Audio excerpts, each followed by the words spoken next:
नमस्कार, gold city news में आप सभी का हार्दिक स्वागत है। मैं हूं दीपा मिस्त्री। तो दोस्तों, आज हम आए हैं वलसाड़ के लोटस हॉस्पिटल में। जैसे कि चांदीपुरा वायरस बहुत तेजी से फैल रहा है, तो आइए जानते हैं यहाँ के बच्चों का डॉक्टर से उनका क्या कहना है। नमस्ते सर, आपका नाम? मेरा नाम डॉक्टर एकतल शाह है। लोटस हॉस्पिटल में पीडियाट्रिशियन। सर, ये जो चांदी वायरस आया है, चांदीपुरा वायरस, तो उसके विषय में आप जनता को क्या संदेश देना चाहते हैं? ये बीमारी के बारे में आप जनता को बताइए। ચાંદીપુરા વાયરસ હું એક્સપર્ટ તો નહીં કહું, પણ એક પીડિયાટ્રિશિયન તરીકે, બાળકના ડૉક્ટર તરીકે મારી પાસે જે માહિતી છે ચાંદીપુરા વાયરસની એ લોકો સાથે શેર કરવા માગું છું. એ ચાંદીપુરા વાયરસ છે એ જે વાયરસ છે બધા અલગ અલગ પ્રકારનો તેવા પ્રકારનો જ વાયરસ છે. પણ ચાંદીપુરા વાયરસનું નામ ચાંદીપુરા એટલા માટે પડ્યું કે નાગપુર પાસેનું એક નાનું ગામ છે ચાંદીપુરા, એ સૌથી પહેલાં એનો કેસ જોવા મળેલો ભારતમાં. એટલે એ ચાંદીપુરા ગામના નામ પરથી એનું નામ ચાંદીપુરા વાયરસ પાડવામાં આવ્યું. અત્યારે આ ચાંદીપુરા વાયરસના જે કેસીસ છે તે ગુજરાત, રાજસ્થાન, મધ્યપ્રદેશમાં જોવા મળ્યા છે.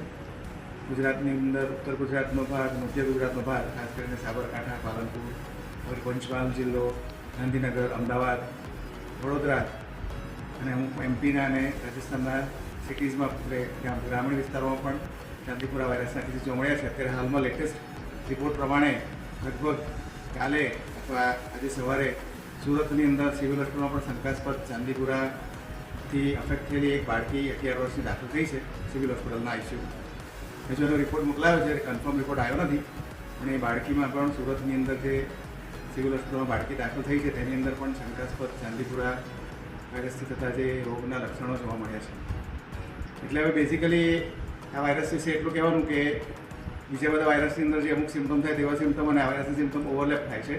આ વાયરસનું જ્યારે બાળકોને ચેપ લાગે, આ વાયરસ ચાંદીપુરા વાયરસ છે તે 14 વર્ષથી નાના બાળકોમાં જ જોવા મળતો હોય છે. મોટા બાળકોમાં કે એડલ્ટ્સમાં, મોટા લોકોમાં કે યુવા લોકોમાં એના હજુ લક્ષણ જોવા મળ્યા નથી.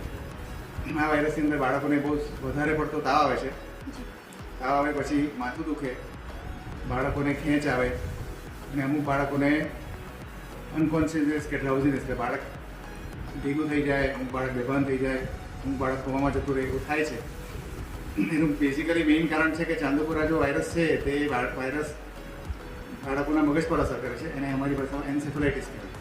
એન્સેફેલાઇટિસની બીમારીના કારણે બાળકોને ખેંચ આવે છે, બાળકો બેભાન થઈ જાય છે અને અમુક બાળકો 72 થી 96 કલાકમાં ડેથ થઈ જાય છે, એક્સપાયર થઈ જાય છે. એટલે વાયરસ થોડો ગંભીર પ્રકારનો છે અને એ ગંભીર પ્રકારના વાયરસને કારણે એનો જે બીમારીનો જે કોર્સ છે, જે લક્ષણથી માંડીને એનું જે રિઝલ્ટ આવે તેનું વચ્ચેનો ગાળો બહુ ટૂંકો હોય છે. એટલે જ્યારે તાવથી ચાલુ થઈને બાળક 4 દિવસમાં તો સિરિયસ થઈને એક્સપાયર પણ થઈ જાય છે. એટલે ખાસ આપણે સાવચેતી રાખવાની જરૂર છે. આ વાયરસ છે તે વાયરસ સેન્ડ ફ્લાય નામના એક વેક્ટરથી ફેલાય છે. વેક્ટર એટલે એવી વસ્તુ કે જે વાયરસને એક જગ્યાએથી બીજી જગ્યાએ લઈ જાય, એક બોડીમાંથી બીજી બોડીમાં લઈ જાય. જેમ કે મેલેરિયાનો રોગ છે કે ડેન્ગ્યુનો રોગ છે એ મચ્છરથી ફેલાય છે. એ મચ્છર છે તે મેલેરિયા અને ડેન્ગ્યુના રોગમાં એક પ્રકારનું વેક્ટર છે કે વાહક છે. એક મેલેરિયાના દર્દીને મચ્છર કરડે, પછી એ મચ્છર જ્યારે લોહી દ્વારા મેલેરિયાના જંતુ એના શરીરમાં જાય, પછી એ મચ્છર જ્યારે બીજા કોઈ સ્વસ્થ માણસને કરડે ત્યારે એને બાળક એ સ્વસ્થ માણસને મેલેરિયાનો ચેપ લાગે. તેવી રીતે આ સેન્ડ ફ્લાય નામનો જે ભાગ છે એને કારણે એક પેશન્ટમાંથી બીજા પેશન્ટમાં ચાંદીપુરાનો વાયરસ સ્પ્રેડ થાય છે. હવે સેન્ડ ફ્લાય નામનો જે ભાગ છે તે યુઝ્યુઅલી ગ્રામીણ વિસ્તારમાં જોવા મળે છે. ગ્રામીણ વિસ્તારમાં જે લીપણવાળા કાચા મકાનો હોય, કાચા મકાનોની જે લીપણની દિવાલની જે તળ હોય તે તળની અંદર સેન્ડ ફ્લાય મોટી થાય છે, તેના લાર્વામાંથી એ મોટી થાય છે અને સેન્ડ ફ્લાય જ્યારે કરડે છે ચાંદીપુરા વાયરસથી અફેક્ટેડ થયેલા પેશન્ટને, તો એના વાયરસ સેન્ડ ફ્લાયની અંદર આવે છે અને પછી જે સેન્ડ ફ્લાય જ્યારે કોઈ નોર્મલ હેલ્ધી બાળકને કરડે છે ત્યારે વાયરસ તે હેલ્ધી બાળકમાં દાખલ થાય છે. એટલે મેઇન ચાંદીપુરા વાયરસ સ્પ્રેડ કરવાનું કામ છે તે સેન્ડ ફ્લાય કરે છે. એટલે આપણે જો ચાંદીપુરા વાયરસનો સ્પ્રેડ અટકાવવો હોય તો સેન્ડ ફ્લાય કરીને જે માખી છે તેનો સ્પ્રેડ અટકાવવો પડે. એટલે એના માટે સૌથી ઇમ્પોર્ટન્ટ વસ્તુ છે કે હાઇજીન સારું મેન્ટેન કરવું પડે. કેમ કે માખી જ્યાં ગંદકી હોય ત્યાં માખી વધારે થાય. એટલે સારી સ્વચ્છતાની જાળવણી કરવી જોઈએ. ગ્રામીણ વિસ્તારોમાં, ઇવન સિટીઝમાં પણ જેટલું બને એની સ્વચ્છતા રાખવી જોઈએ. એ માખીનું ફેલાવો ના થાય એના માટે અમુક સ્પેશિયલ પ્રકારના ઇન્સેક્ટિસાઇડ આવે છે. મેલાથિયોન કરીને કે DDT કરીને એવા ઇન્સેક્ટિસાઇડનું સ્પ્રે કરવો જોઈએ, જેના કારણે માખીના ઈંડા કે માખી ડિસ્ટ્રોય થઈ જાય કે જેના કારણે ચાંદીપુરા વાયરસ સ્પ્રેડ ના થાય. અને જો બાળકોની અંદર એટલે એ લોકોને જ્યારે ઘરે રાખતા હોય ત્યારે અથવા તો આજુબાજુના વિસ્તારમાં જ્યાં આવી ગંદકી હોય ત્યાં બાળકો આજુબાજુના વિસ્તારમાં બાળકોને બને ત્યાં સુધી ફૂલબાઈના કપડાં પહેરાવવા જોઈએ, જેથી એમને એ કરવાનો ચાન્સ ઓછો રહે.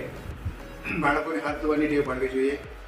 બીજું કે સપોઝ કોઈ બાળકને તાવ આવે તો ઘરે બેસીને વાયરલ ઇન્ફેક્શન છે એમ માનીને બેસી રહેવા કરતાં તમારા બાળકને જો તાવ આવતો હોય તો તમારા પીડિયાટ્રિશિયનનો કે ફેમિલી ડૉક્ટરનો જેટલો બને એટલો જલ્દી સંપર્ક કરવાનો. એટલે એ ડૉક્ટરને જો એવા કોઈ ગંભીર લક્ષણ જણાય તો તાત્કાલિક બાળકના અમુક જે રિપોર્ટ્સ છે હવે તો ગવર્મેન્ટ તરફથી રિપોર્ટ્સ પણ કરવામાં આવે છે, બ્લડના રિપોર્ટ્સ પણ કરવામાં આવે છે અને CSF એટલે કમરમાંથી પાણી કરીને તપાસ કરે તેના રિપોર્ટ્સ પણ કરવામાં આવે છે. એ રિપોર્ટ્સ ગાંધીનગર મોકલવામાં આવે છે અને ગાંધીનગરની લેબમાં એ રિપોર્ટ કન્ફર્મ કરવામાં આવે છે કે ચાંદીપુરા વાયરસ છે કે બીજો કોઈ વાયરસ છે. તો જ્યારે પણ તમારા બાળકને બહુ વધારે પડતો તાવ આવતો હોય કે બહુ માથું દુખતું હોય કે ઉલટીને ઝાડાને એવું થતું હોય તો ઘરે બેસી રહેવા કરતાં તાત્કાલિક તમારા બાળકના ડૉક્ટરનો સંપર્ક કરો અને તમારું બાળક બતાવો.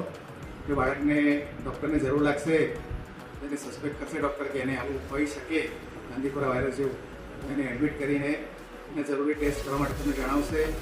અને સરકાર તરફથી અત્યારે એનું ડિટેક્શન કરવા માટેના ઘણા બધા પગલાં પણ લેવામાં આવે છે. એટલે મારી સલાહ પ્રમાણે સૌથી ઇમ્પોર્ટન્ટ વસ્તુ છે તે બાળકને તાવ આવે તો ઘરે બેસી રહેશે. બાળકને તાત્કાલિક તમારા ડૉક્ટરને બતાવીને એ ટ્રીટમેન્ટ ચાલુ કરો. પ્લસ તમારી આજુબાજુના વાતાવરણમાં ચોખ્ખાઈ રાખો, માખીઓનો ફેલાવો અટકાવો, માખી ના થાય તેના માટે ઇન્સેક્ટિસાઇડનો સ્પ્રે કરાવડાવો. પ્લસ બાળકોને હેલ્ધી ફૂડ ખાવા માટે પ્રેરિત કરો.